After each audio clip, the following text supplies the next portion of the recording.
Welcome to Andhra aroma diaries.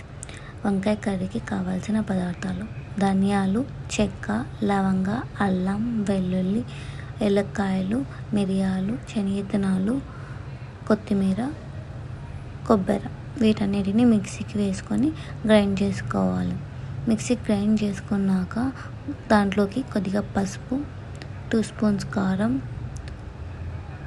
And అలాగే కొద్దిగా ఉప్పు వేసుకొని గ్రైండ్ చేసుకోవాలి. గ్రైండ్ చేసిన పేస్ట్ని మనం వంకాయల్లోకి స్టఫ్ చేసి పెట్టుకోవాలి. అలా అన్ని వంకాయల్లోకి పెట్టుకొని పక్కన పెట్టుకోవాలి.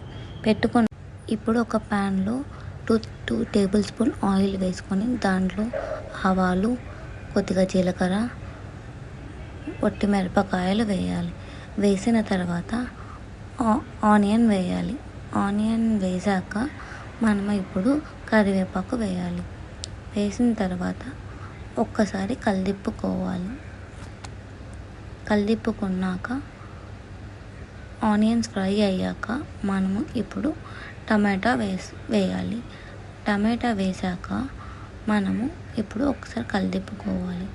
మంచి గోల్డెన్ కలర్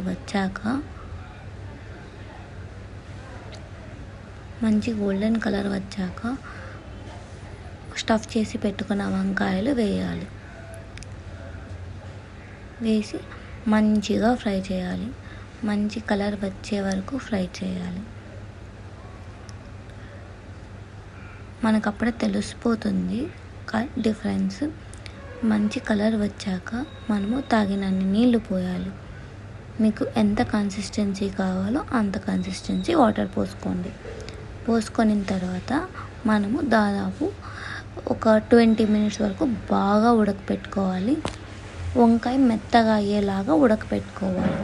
దీంట్లోకి కొంచెం కొత్తిమీర వేసుకోవాలి. సబ్స్క్రైబ్ చేయండి గాయ్స్. ఇప్పుడు మంచిగా ఒక 20 మినిట్స్ వరకు ఉడికాక ఒక కన్సిస్టెన్సీ వచ్చే వరకు ఉడికించుకొని ఆఫ్ చేయండి. నేను ఇలా వచ్చాక స్టవ్ ఆఫ్ చేసుకున్నాను. ఈ కర్రీ అన్నంలో కానీ చపాతీలో కానీ చాలా బాగుంటుంది. Please like, share and subscribe.